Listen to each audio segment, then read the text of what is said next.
Você já passou por um grande fracasso, mas não quis assumir a responsabilidade por ele e ao invés disso colocou a culpa em outras pessoas ou circunstâncias? É algo que a psicologia chama de projeção freudiana, que pelo nome você já deve ter entendido que foi descrita por Freud. Segundo ele, trata-se de um mecanismo de defesa para proteger o ego e reduzir a ansiedade. Afinal, se você não atribui os seus fracassos às suas próprias mancadas, é muito mais fácil lidar com a vida. E existe uma coisa muito parecida com isso no cinema: o efeito Kuleshov.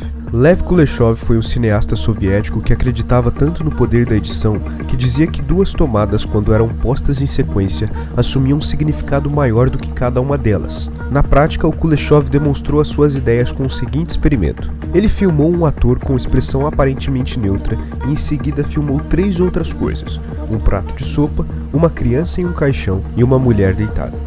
Então ele combinou essa mesma imagem do ator com expressão neutra com cada uma das outras 3 e apresentou para 3 audiências diferentes. A primeira audiência viu a sopa e depois a imagem do ator. A segunda audiência viu a criança no caixão e depois a imagem do cara. A terceira viu a mulher e em seguida a mesma imagem do homem de rosto frio. O resultado foi que o primeiro grupo disse que percebeu fome na expressão do ator, enquanto o segundo disse que notou certa tristeza e por fim o terceiro afirmou que tinha uma certa luxúria ou desejo no seu rosto. Mesmo sendo a mesma imagem, o contexto em que ela estava inserida a ressignificou.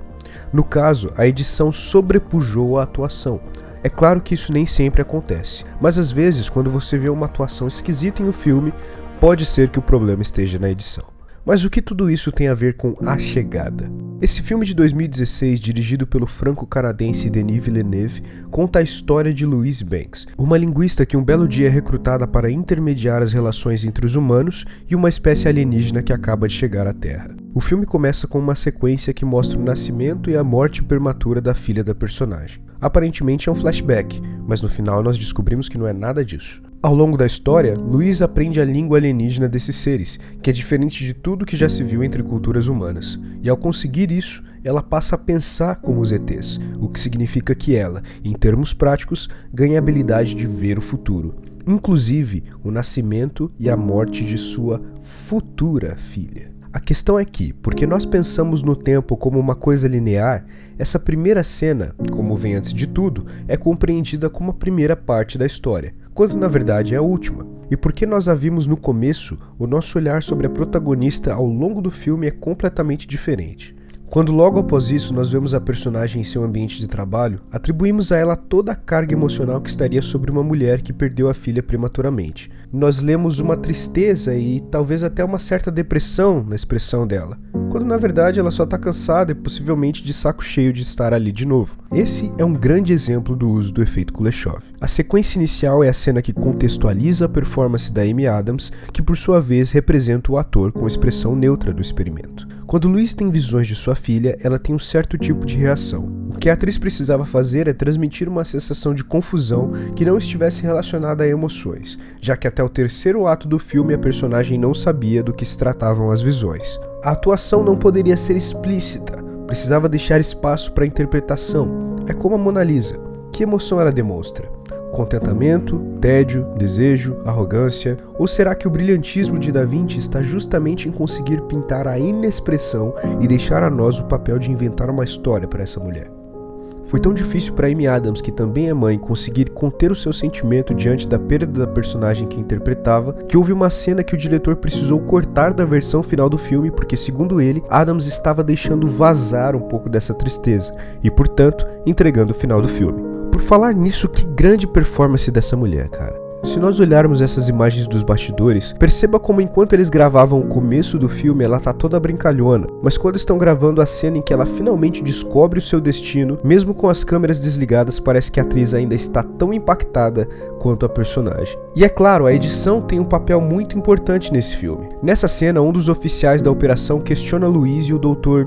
Gavião Arqueiro sobre o histórico médico deles. Ele pergunta se eles são claustrofóbicos, se estão tomando algum remédio controlado, se tem alguma alergia, e ela nega tudo bem naturalmente como esperado. Durante todas essas perguntas, nós vemos Louise quase de costas para a câmera, no canto do plano e fora de foco. Não dá para ver o rosto dela direito. Mas quando ele pergunta se ela está grávida, tem um corte e um novo plano, em que ela ocupa 2/3 da imagem e está perfeitamente focada. Quando eu vi essa cena pela primeira vez, na hora eu automaticamente pensei, a filha dela morreu e por isso ela respondeu com esse jeito mais ríspido quando ele perguntou sobre gravidez. Mas na verdade ela não respondeu de jeito ríspido nenhum, mas porque agora eu consigo ver o rosto dela, eu consigo atribuir uma emoção a ele. Um estudo publicado na revista Nature Communications demonstrou um experimento em que quando uma série de fotos de pessoas desconhecidas era mostrada para uma pessoa testada, quando eventualmente alguém que ela conhecia aparecia, ela tinha dificuldade de reconhecer. O fato é que o contexto fazia com que a pessoa esperasse tanto ver alguém desconhecido que quando o conhecido aparecia, era ignorado. A mesma lógica se aplica aqui, mas ao contrário. Como nós sabemos que a filha dela morreu, assim que surge a pergunta sobre a gravidez e nós vemos o rosto dela, a gente espera tanto ver uma emoção que acaba inventando uma. E por falar em atribuir emoções, alguns personagens do filme também fazem isso. Os militares o tempo todo ficam preocupados com o possível ataque dos aliens e justificam esse medo citando 2 vezes no filme momentos históricos em que uma nação mais avançada encontrou uma mais primitiva e a primeira exterminou a segunda. Percebe o que eles estão fazendo aqui? Atribuindo um defeito nosso humano a eles alienígenas.